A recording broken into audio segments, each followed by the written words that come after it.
Bonsoir à tous, ravi de vous retrouver en ce samedi 15 février. Toute l'actualité près de chez vous, reportages, invités, découvertes, spectacles et votre météo à venir en ce vrai beau week-end d'hiver. Du nouveau pour vos transports dans la région et le renforcement de la ligne ferroviaire autour de Monaco. Un train toutes les 15 minutes en journée, des horaires étendus dans la nuit de samedi à dimanche ou encore un service clientèle amélioré. Toutes les explications dès le début de votre journal où nous recevrons ce soir l'humoriste Alex Vizorek, maître de cérémonie pour 48 heures en principauté au Comedy Club de Monaco à l'accent belge, le Smakelek. Un nouveau restaurant avec l'ouverture depuis quelques semaines maintenant du Marlot au cœur du quartier de Maréterra. Et puis comme tous les samedis, votre chronique US avec la découverte à New York d'un jardin botanique pas comme les autres. L'inauguration officielle de la nouvelle offre Zoo s'est tenue à la gare de Nice en présence de Céline Caronda-Gioni, ministre de l'Équipement, de l'Environnement et de l'Urbanisme à Monaco, de Renaud Muselier, président de la région Sud, de Christian Estrosi, maire de Nice, et également autour de nombreuses personnalités. Comme vous l'explique ce soir, Vanessa Dessy sur des images d'Alexandra Marangoni.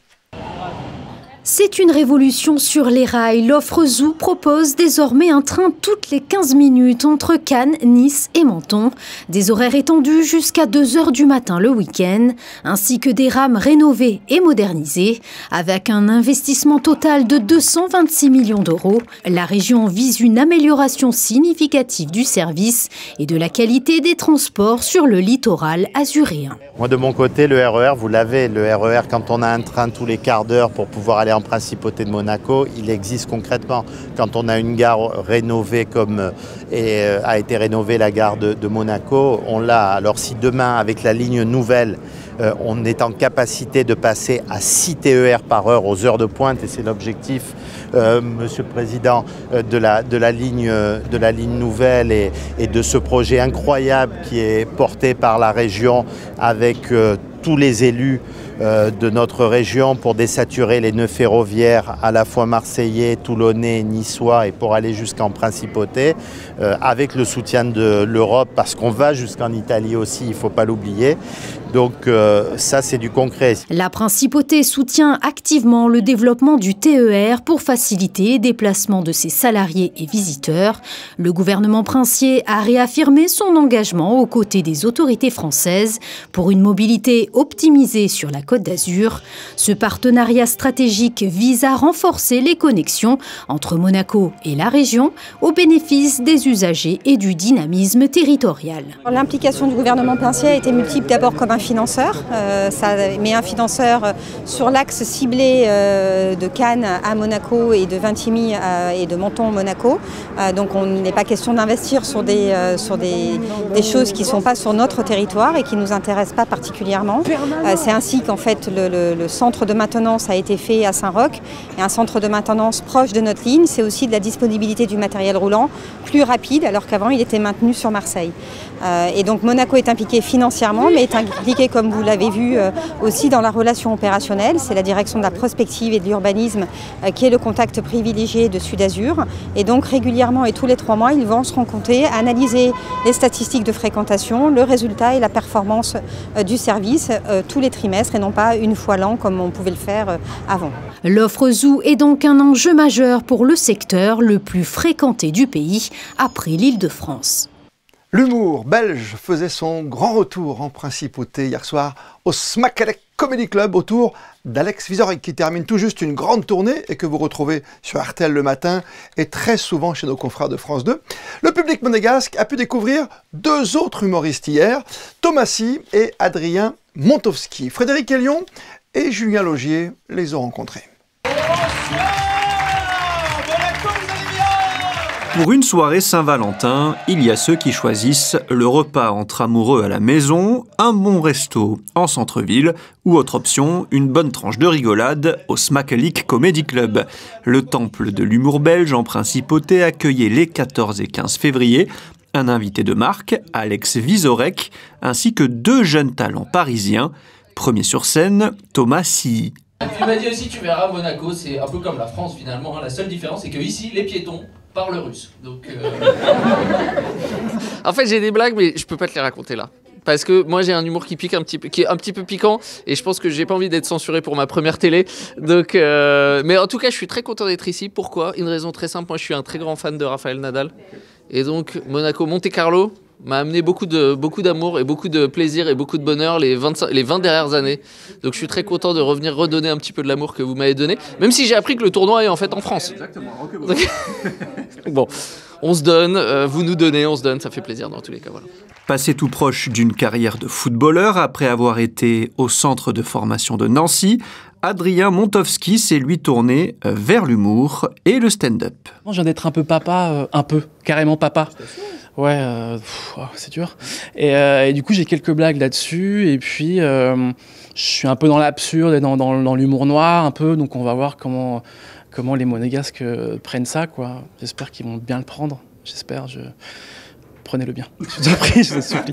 Ce que j'adore, c'est ça, justement. C'est la proximité. 60-70 personnes, max. Et vraiment, quand c'est un peu... Je sais pas, quand on sent qu'on peut toucher les gens, on les regarde, ils te regardent, je trouve ça assez cool. Et je trouve ça d'ailleurs trop bien qu'à Monaco, il y ait ce genre de comedy club. Prochaine soirée humour au Smakelik, les vendredis 7 et samedi 8 mars. Le MC, le maître de cérémonie de ces soirées comédie, Alex Vizorek a bien voulu prendre un peu de temps pour nous ce soir. Merci Alex et bonsoir à vous. Bonsoir Christophe Paco. Quel bonheur de vous recevoir à Monaco dans une petite pièce qui est assez incroyable. Je dis une petite pièce par rapport au grand spectacle que vous faites bien sûr dans tous les zéniths du monde entier. Là c'est le Smakelik, c'est vraiment un endroit belge très privilégié. Hein. Écoutez, c'est un petit îlot de belgitude au sein du Méridien. Je ne sais pas si je peux donner son nom, mais c'est c'est bien. Ils ont une brasserie belge et derrière, il y a une petite rotonde dans laquelle des gens que je connaissais, des belgo-français, c'est un couple, ils ont décidé d'organiser des soirées stand-up. Et ils m'ont dit à un moment, il faut que tu viennes. Et j'ai eu terminé ma tournée avec Ad Vitam, de grandes salles, comme vous dites. Et je veux revenir à des petites salles, voir un peu si je peux encore être drôle, avec des jeunes talents autour de moi. Donc il y a Adrien Montowski, il y a Thomasy. Et je vais essayer d'encore tenir la rampe face au public monégasque que je rencontre pour la première fois, figurez-vous. Bah oui, attention, hein, c'est un public difficile, vous le savez. Hein. Non, je plaisante, mais... Non, mais c'est un public exigeant et en plus, qu'est-ce que vous allez faire? Vous allez tester quand même quelques nouvelles histoires, quelques nouvelles vannes? Ouais, je pense un petit peu. Je vais aussi faire une partie de spectacle pour être sûr que les gens ne soient pas venus pour rien, qu'il y ait quand même du qualitatif. Et puis, c'est le plaisir aussi des petits lieux, c'est que les gens, ils sont avec vous. Si c'est pas marrant, vous allez tout de suite entendre une mouche voler et vous allez comprendre que c'est le blague, c'est la dernière fois que vous la faites. Et puis, parfois, il se passe des choses aussi, même dans l'interaction. On peut plus facilement parler avec les gens. Je vais aussi encore demander aux gens, comme je l'ai fait hier soir, qui m'apprennent un petit peu ce que c'est Monaco. Moi, je connais mal. Donc, j'espère d'avoir des monégasques dans la salle, des vrais. Qu'est-ce que vous connaissez de Monaco, à part son football bien léché, ces joueurs belges qui sont passés par chez nous? Oui, quand on ne connaît pas Monaco, c'est la première image qu'on a, c'est son équipe de football. En tant que petit Belge à Bruxelles, je regardais Téléfoot et je connaissais évidemment ce maillot, magnifique d'ailleurs. Et puis après, je suis venu une fois ici, juste avant le Covid, pour une soirée pour un salon de la sécurité informatique. J'étais passé 24 heures faire des blagues pour eux. Et j'avais trouvé ça assez fou, assez intéressant, même sociologiquement comme pays, j'allais dire ville, pays. Et donc là, je suis très content parce que j'y passe 3 jours, j'ai pu me balader, je peux rencontrer des gens et profiter du soleil parce que ça, je peux vous dire qu'en février, moi qui viens de Belgique, c'est vraiment une denrée rare. Si on parle juste de votre spectacle, Ad Vitam par exemple, c'est assez exceptionnel. C'était la fin de la tournée, vous allez en jouer, vous en avez joué déjà un petit peu hier soir. Et puis aussi, c'est ce spectacle pour enfants avec le mot suppositoire qui est là. Alors, ça, c'est pas encore un spectacle, mais ça va le devenir. C'est un conte pour enfants. J'ai écrit 3 contes pour enfants. Et le premier a le titre qui amuse toujours tout le monde. C'est l'histoire du suppositoire qui voulait échapper à sa destinée. Parce qu'il n'y a qu'un enfant qui peut être d'accord pour qu'un suppositoire parle. Et nous, on rêve tous de savoir ce qu'il pense. Et quand il voit son voisin partir, il se dit « Oh là là, moi, j'ai pas envie de finir là. » Et il essaye de s'échapper. Et je trouve ça drôle. Moi, tant qu'on me donne des terrains de jeu, je m'amuse. Et là, je me suis dit, il y a moyen de faire rire des gosses. Et donc, ça me fait marrer parce que quand je les croise, les gosses, ils se rendent pas compte toujours que c'est mon nom. Ils s'en foutent de qui je suis. Et donc, ils me racontent à moi mon histoire avec beaucoup de rire et de passion. Et donc, c'est vraiment très joyeux. C'est autre chose que de faire rire des adultes, évidemment, sur scène. Mais plus je fais de choses, plus je me diversifie, moins je m'ennuie. Et donc, j'espère jamais vraiment m'ennuyer complètement. C'est quoi le prochain step, le prochain niveau pour vous? C'est quoi la nouvelle destinée d'Alex Vizorek? Je vais pas donner une exclusivité à Monaco Info, pour deux raisons. C'est que j'ai pas encore complètement décidé et que je pars du principe que si vous dites quelque chose, c'est comme si vous l'aviez fait.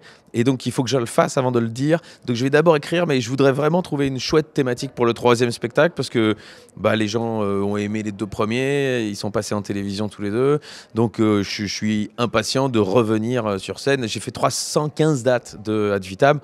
Donc, oui, c'est 4 années de ma vie géniales. Donc, j'ai envie de réécrire quelque chose de chouette pour aller sur les routes et venir même à Monaco, qui sait. Et sur vos passions, j'aimerais conclure quand même définitivement sur vos passions parce que c'est plutôt le ballon rond ou ce sont les fléchettes? Pas bien compris. Vous me demandez de choisir entre papa et maman. Évidemment, le ballon rond, j'adore ça et je peux tout annuler pour une grande soirée foot. Mais je suis fan de fléchettes depuis que je suis gosse. Et enfin, ça commence à prendre de l'essor en Belgique francophone et en France. Et pour ceux qui ne le sauraient pas, peut-être sans doute vous êtes au courant, j'ai fait votre métier un peu. Je suis devenu commentateur sportif. J'ai su ça. Pour les darts, donc la fléchette. Ouais, pour RTL Play en Belgique. Donc je commente. Et c'est vraiment le rêve de gosse qui regardait ça. Moi, je regardais ça sur la BBC quand j'étais petit. Et là, je suis allé même sur place commenter pour les manches de l'European Tour belge. Il y a une ambiance de dingue. Si vous avez l'occasion d'assister un jour à une manche d'un grand tournoi de fléchettes, c'est juste dingue. Ça ressemble à un carnaval allemand. On fait la fête. Et c'est joyeux. Et si vous aimez le sport, ça vibre parce qu'un match de fléchettes peut changer en une volée quasi. Donc c'est passionnant à regarder. Voilà, excusez-moi, je me suis enflammé. Mais j'étais au 1er degré là, Christophe, je suis désolé. Ouais, mais merci 1000 fois d'avoir pris du temps pour nous. Merci, vous, je vais aller me préparer. Mais oui, bon spectacle encore une fois. 2 soirs à Monaco, merci que du bonheur avec Alex Vizorek ce soir, notre invité sur Monaco Info. Merci, à très vite au Stade Louis II par exemple. Salut Christophe, à bientôt, merci. Cela fait quelques mois que le quartier Maréterra est désormais accessible à tous. Peut-être n'avez-vous pas encore pris le temps de vous y balader et de découvrir aussi les commerces et restaurants qui s'y cachent. Alors, dans ce journal, nous vous proposons un aperçu du tout nouveau restaurant de la SBM baptisé Marlowe. Reportage signé Alban Gingembre, Jean-Alexandre Dordet et Patricia Navarro.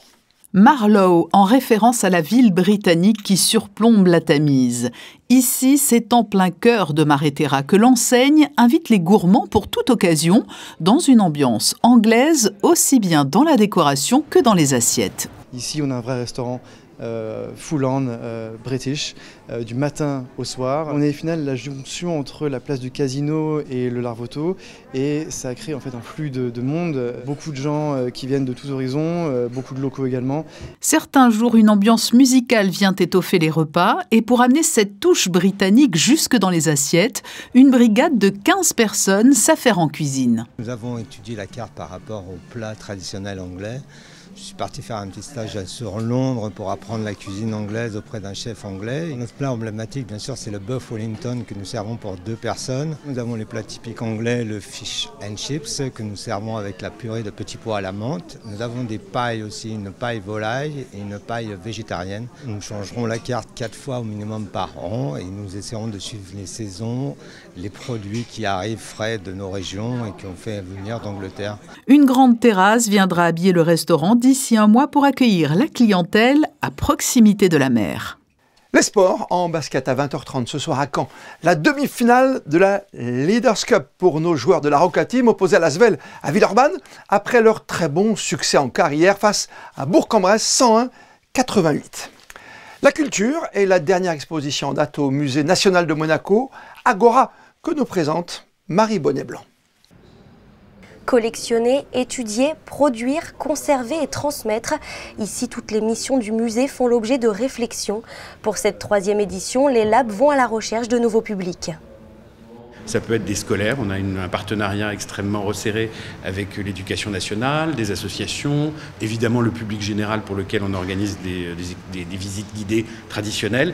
Mais ce qui avait été initié par mon prédécesseur, ce que nous voulons perpétuer et ce dont nous voulons parler dans cette exposition, c'est tous les programmes singuliers, sur mesure, que nous mettons en place, notamment les apprentis collectionneurs, comment on achète avec les enfants, les élèves de terminale et de première de la principauté, comment on organise des résidences d'artistes en milieu scolaire, mais pas seulement, la création numérique, tous ces programmes dont bénéficie aujourd'hui presque une génération de résidents à Monaco et de monégasques, puisque ça fait 15 ans que le musée existe dans cette nouvelle formule, et bien de faire un peu le bilan de tous ces programmes pédagogiques qu'on a pu mettre en place, qui sont ingénieux, qui sont singuliers et qui sont sur mesure.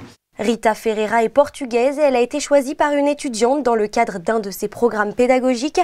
Et pour cette artiste, c'est une véritable chance. When I received the notice, the news that the apprentice of collectors would love my work and to be acquired, to be in the collection of the Museum of Monaco, I was super happy to have this new, and because it's such a big project, large scale, so it always kind of difficult to think in the private collection.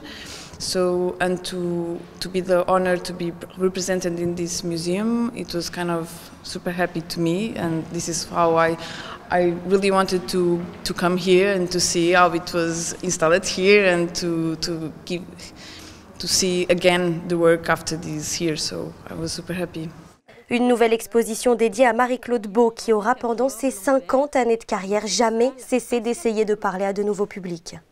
Comme chaque samedi, votre chronique US, une lettre d'Amérique signée Alexandra Pani. Ce vendredi, l'on célébrait comme partout dans le monde l'être aimé. Et pour montrer son amour à la Saint-Valentin, l'un des cadeaux les plus prisés reste toujours le traditionnel bouquet de fleurs. Alexandra, bonsoir à vous. Vous avez choisi cette semaine un endroit visiblement tout particulier à New York.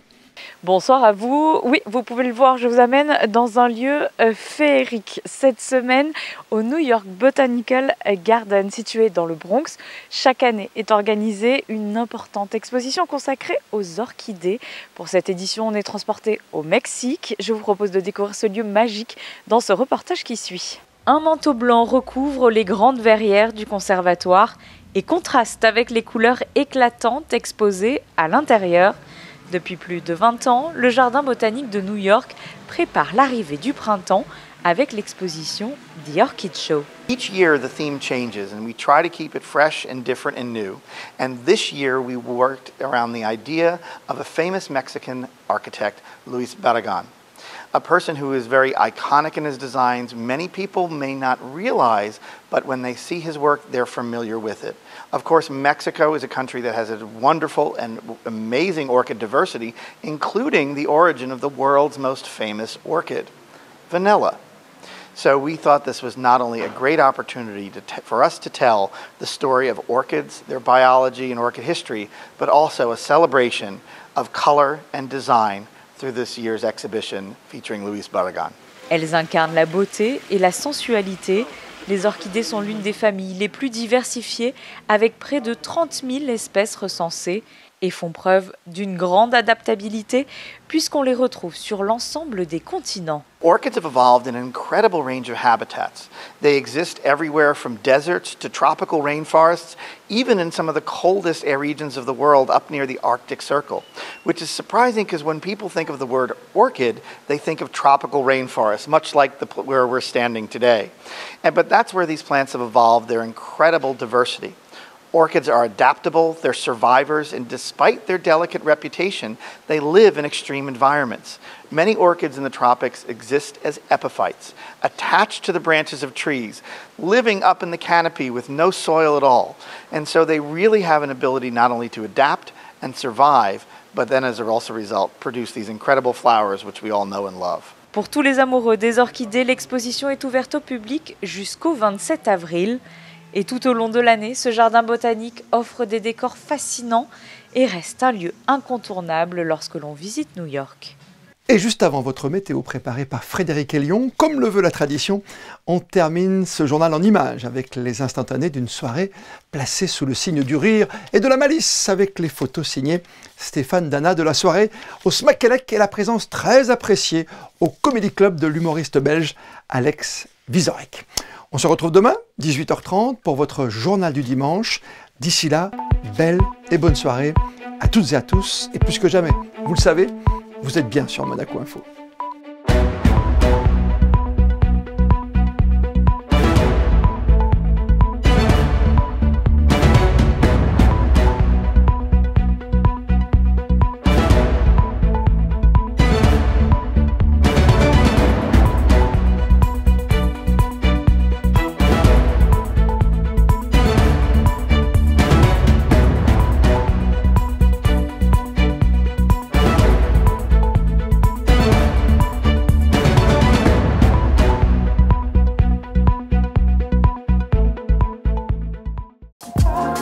Retrouvez la météo avec Maya Bay, le restaurant référence thaï-japonais de Monaco. Bonsoir à toutes et à tous. Demain, dimanche, fini le grand soleil. Le ciel sera couvert toute la journée avec une alternance d'éclaircies et de passages nuageux, parfois denses. Le thermomètre affichera 7 degrés le matin et 12 l'après-midi. Dimanche 16 février, ce sera la Sainte Julienne et l'anniversaire de Valentino Rossi et John McEnroe, deux légendes du sport. Dimanche, vous pourrez assister également au premier Corso des fruits d'or de la 91e fête du citron à Menton. C'était la météo avec Maya Bay, le restaurant référence thaï-japonais de Monaco.